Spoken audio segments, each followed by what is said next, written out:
Welcome back to Dallas Cowboys Breakdown. The Redskins got a win. The Giants beat the Cowboys, of course. Eagles didn't look too good. So I don't think this NFC East is any different than we thought it was.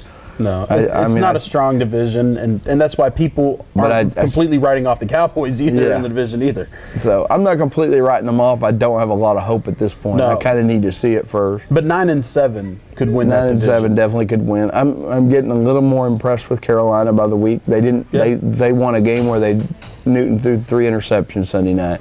They still beat the Eagles. I think.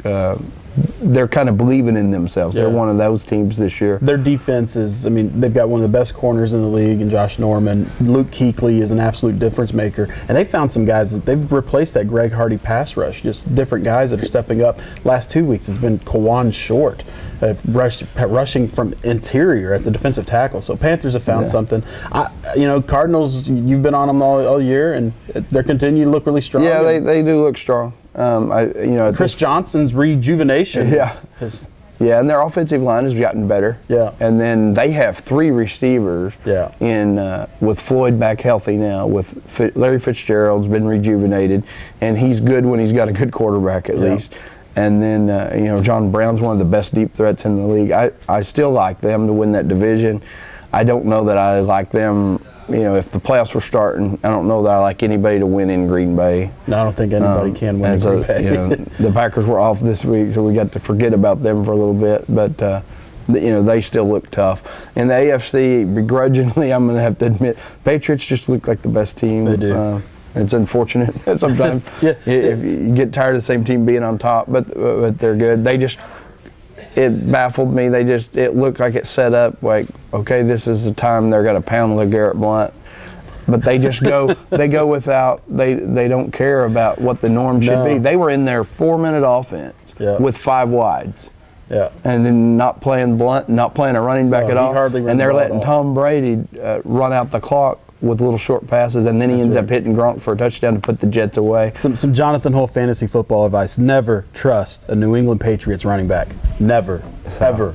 No matter what they did the previous week, don't think they're going to do it again. But in that 4-minute offense, 31 other coaches would have had a running back. Absolutely, but that's just. And it's like, no. That wasn't part of our game plan. They go against the norm. He's always pushing the envelope. Bill Belichick is. So. Who else is kind of impressing you in the AFC? I'd like Cincinnati. Andy Dalton has been as good as any quarterback in the league. He's real efficient. They run the ball well. Jeremy Hill's having what a lot of people, fantasy owners, consider a down year, but he's producing what they need him to produce. Giovanni Bernard's really been a nice compliment to him.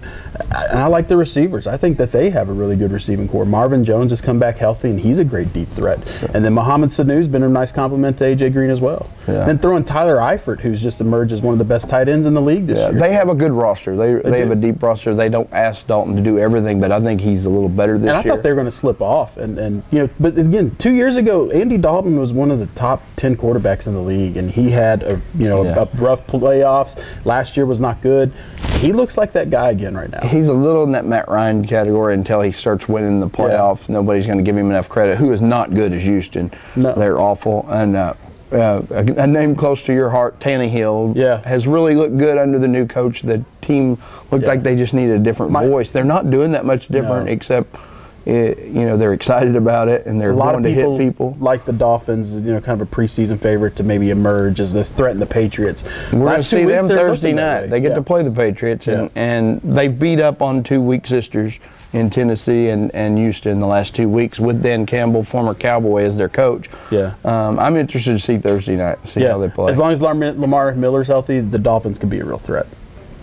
Well, when we come back next week, we'll see if the Cowboys were able to halt their losing streak and see what's going on around the NFL.